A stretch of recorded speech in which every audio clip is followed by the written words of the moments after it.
So, lads, it's a very, very well-known thing that I run unconventional. That's probably the best way to describe the way I play my team. I play the game mode very, very unconventionally, and the team I run with is unconventional. Like, no question about it. Let's get him out of there for Eddie Jones. Like, realistically, I'm out here. I'm going to be running. Let me take out Nick Anderson. As much as I love Nick Anderson, he's no. Let me take out Jalen instead. I love Jalen, but Jalen's no Hito on next gen. But like, what other person is going to be running a lineup like this? Like, I'm just asking questions here. Like, who else? Who else in the MyTEAM community is going to be running a lineup like this? However, if you guys are looking to play at the most competitive level, if you guys are looking to play in tournaments, let's be real, I'm not winning any tournaments with a squad like this. I'm not going out against any sort of competitive player with a squad like this. It's going to be grim. And speaking of competitive tournaments, there is actually a tournament that is being ran by MyTEAM Madness right now. You can sign up for it. It is like a $25 entry fee, and obviously nearly all the prize money is going to be given out to the winners. So the likes of Ty, the likes of Jin, a bunch of 2K League guys, Isaac, Splash. So it's probably the highest standard of tournament there is in my team. So if you guys are interested, I know probably very few of you guys that are watching this would be that interested in a MyTEAM tournament, but the option is there if you guys want it. So anyway, we are going, in this video, I'm going to go over what I would be using if I was playing that tournament. What I think is the best team you can get right now as of the middle of December. So yeah, it's going to just be overall total cards. How easy the card is to get doesn't matter. How expensive the card is to get does not matter. It's just going to be the best overall team.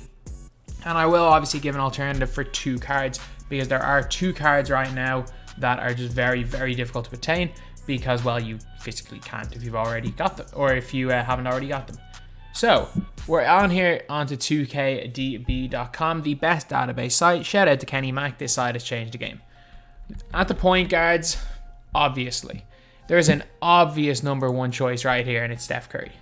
It is so obvious. Like, Steph, there is no question about it. Steph Curry still, to this day, it doesn't matter what gen you are playing on.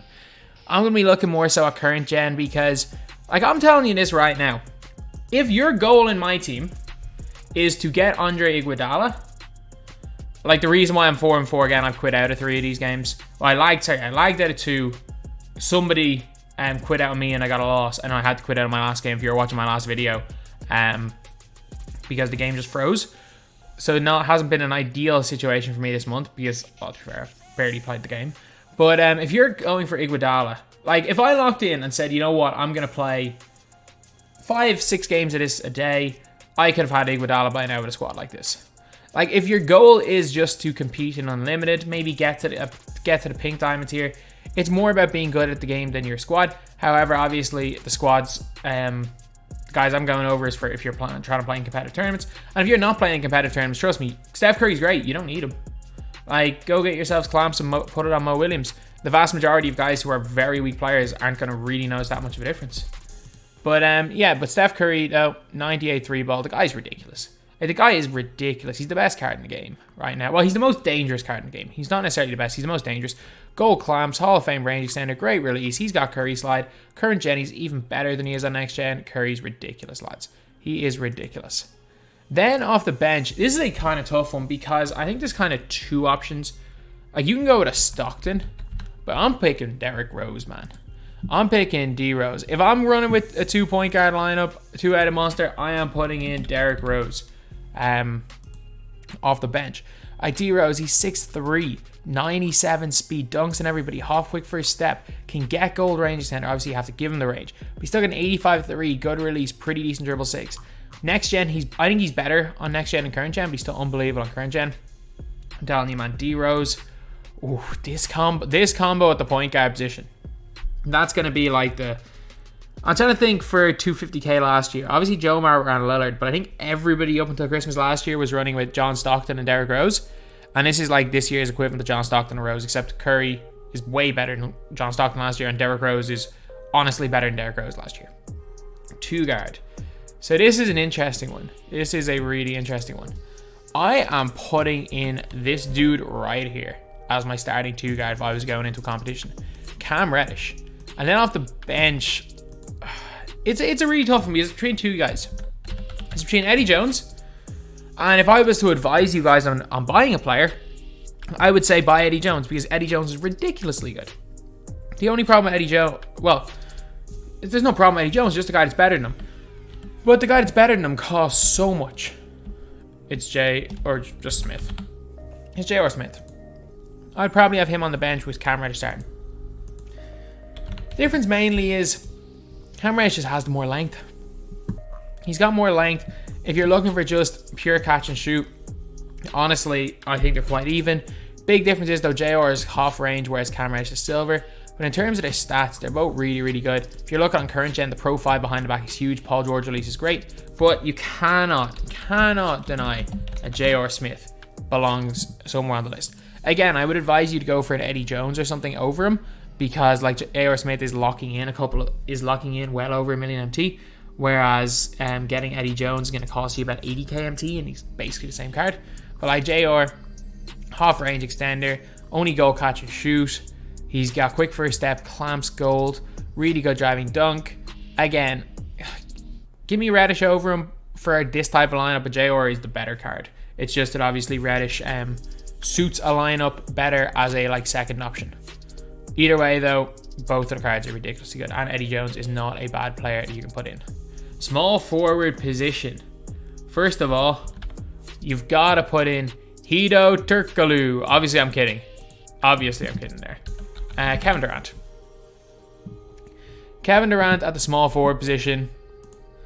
I mean, he's just the perfect card, isn't he? He's one of my favorite cards in this game. And man, he's unbelievable on current gen, but next gen, this guy is just, I just can't stop him. He just literally cannot stop him. And he's a half flexible, which on current gen is great. Gold range extender, gold quick first step, silver clamps, gold intimidator, gold heart crusher. He's got good perimeter defense, great driving dunk, really good shooting, great speed, pro 2 between the legs. Not great behind the back though, but still a crazy, crazy good card. Like, Kevin Durant, in my opinion, is the best player to run at that small forward position. And he's 6'10", so if you want to run him, if you want to go a little bit small ball and play him a power forward, I can't complain about that. And then like the small forward position obviously is a stacked position. So like a lot of these guys could be usable, honestly. Like, look at the amount of great cards there are here. But for me, the next best player that you can put in here is, say not Glenn, is Zion. Zion Williamson, especially if you are on current gen. Zion Williamson. That's small forward. Zion might be a power forward, but I am telling you, man, Zion is, he is so good. He is so good in this game. Like 92 speed, 92 acceleration, 87 lateral quickness, gold range extender, gold quick first step, half catch and shoot, base 29, which is one of the best releases in the game. Pro 1 behind the back. Yeah, he's awful on next gen. I'm sorry, he's very not good on next gen. His release is so bad.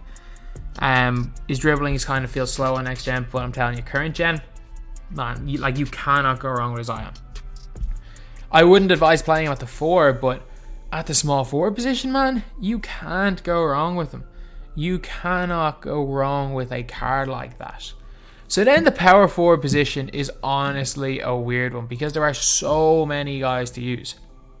There are so many absolutely, well, there's so many, I'm not even going to say absolutely elite players, just for different play styles. So if you're looking at this, obviously there are a few very, very good ones that I just wouldn't play at power forward. I'd run them more at center.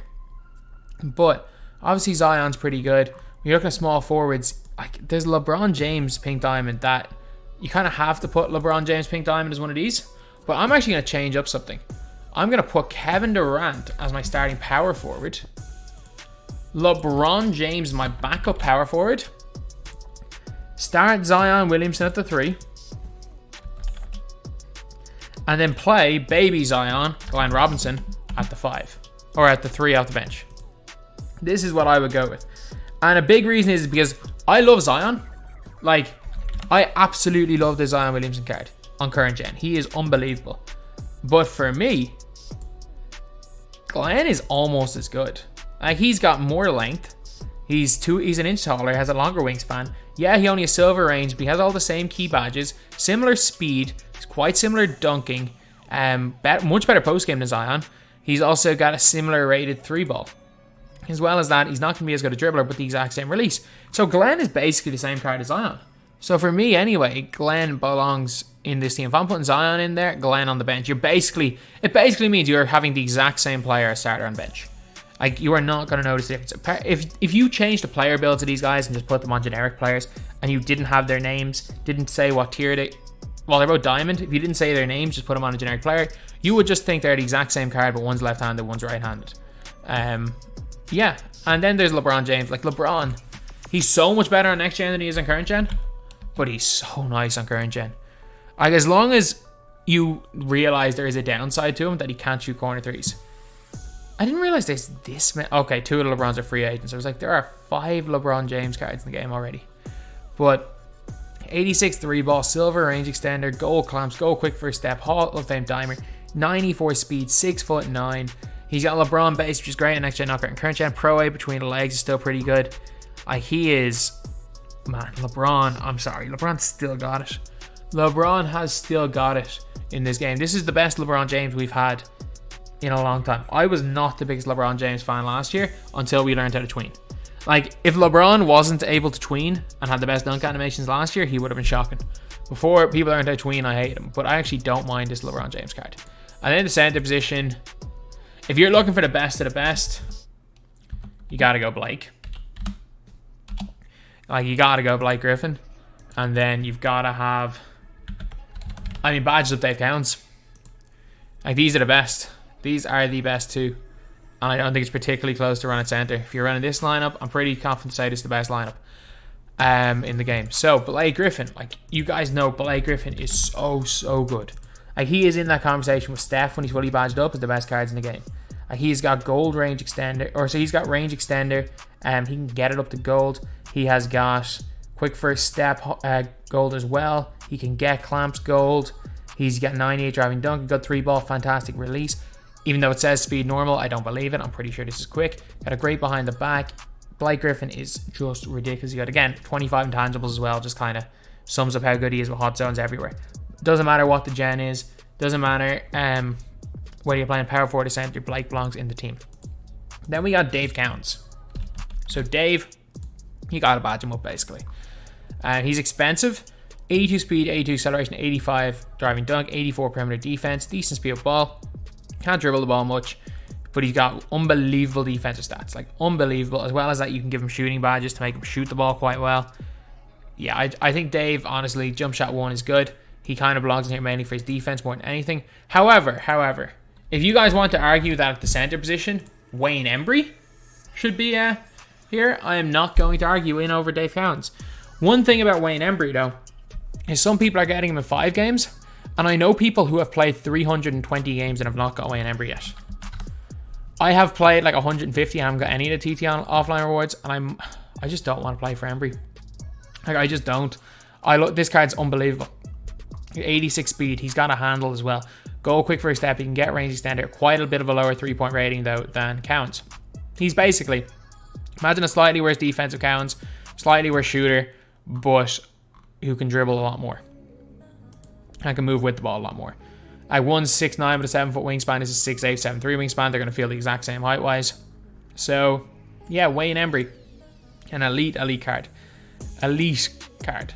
So he belongs here. If we're talking current gen, Draymond Green at power forward. You can argue him in there for LeBron James, or you could even argue him in as a backup to Blake Griffin. Draymond Green belongs, man. His hot zones are really good. His release is unbelievable. It's the same release actually as Maurice Lucas. He's got not great ball handle, but his speed, like, these stats look very outdated, but I'm telling you, in game, especially on current gen, he's still so good. Like, he's got Intimidator, he can get quick first step, he can get range extender. He's going to be my center for quite a while. He's probably going to be my center for the last 250k. In terms of current gen, well, not the last 250k, the third 250k qualifiers on current gen, because, well, I'm just not really bothered to buy anyone else unless a really good like Amethyst or something takes over, or I somehow look out and get Wayne Embry. But I think Draymond Green probably belongs in the squad as well. And then last up, because obviously I have a replacement in for Blake Griffin, you can't necessarily get anymore. Replacing for Draymond Green. Eddie Jones, I've already said, is replacing for JR, but we need another point guard in there just in case you haven't got Curry because he's unattainable. And I think as much as some cards have come and gone, Stockton's still probably that dude. Like he's got great 3-ball, great speed, great dunk, great defense, get him up to gold range. He's expensive but not too expensive. And yeah, he's just an absolutely fantastic player who probably belongs in here as a third choice point guard, or if you don't have Steph, to put him in there. So honestly, if we're talking price wise, the LeBron James, and we're talking value wise, like LeBron's not good enough value to be on this list. Let's be real. Eddie Jones over J.R. Smith, but J.R. Smith is better. I honestly think that this lineup right here is, if I was going into a tournament, this is what I'd run. You've got 5 players who can all have range extender, who can all play defense, who can all play in the perimeter. We've got only one player under 6 foot. Well, you've got 2 players under 6'8", but Zion Williamson's a burly body with high strength. So you've essentially got one player in Steph Curry that can't switch off a screen. Off your bench, you've got maybe a couple if you want to get... Actually, Eddie Jones can't really guard bigs. You've got J.R. Smith and Derrick Rose, who are the only 2 that aren't necessarily big men post players. And then 3 guys at the end of the bench that can just come in case you don't have... in case you don't have a Blake Griffin or Steph Curry. And 2, if you want more mobile Dave Cowens, having Wayne Embry as one of your last 3 off the bench kind of does help. So yeah, that is pretty much it, lads. Again, if you guys are into tournaments, My Team Madness are running a tournament right now. And while, yeah, this is, in my opinion, the best team you can run, does that mean I'll be choosing these out here running with these guys when I have this squad right here? The only player, the only common denominator, or the only common player is Draymond Green. I've sold my John Stockton. I'm selling my Darren Williams. Like, it's not like... to be fair, on next gen doesn't make that much of a difference. But I just have a lot more fun with these guys than I have trying to sweat it out with the best players in the game. So anyway, yeah, that is pretty much it. I know this channel has kind of strayed away from the best of the best players, and a few people are kind of wanting to see that back. But it's just one of those things for me. I always prefer using the budget players. I prefer using players that not a lot of people like to use in game. I don't know, maybe it's because when I started watching YouTube, it was a lot of like the STGs, watching Team Heart, where he wouldn't use like the best players in the game and he'd still be able to win. I used to watch a lot of like Road to Glories and FIFA and stuff, and it's a lot harder to make the best possible team in the game on a Road to Glory and FIFA than it is to do it on 2K out of spending money. And yeah, that is pretty much it. So anyway, that is the video. That's the video. Thank you guys for watching. Please like, comment, and subscribe.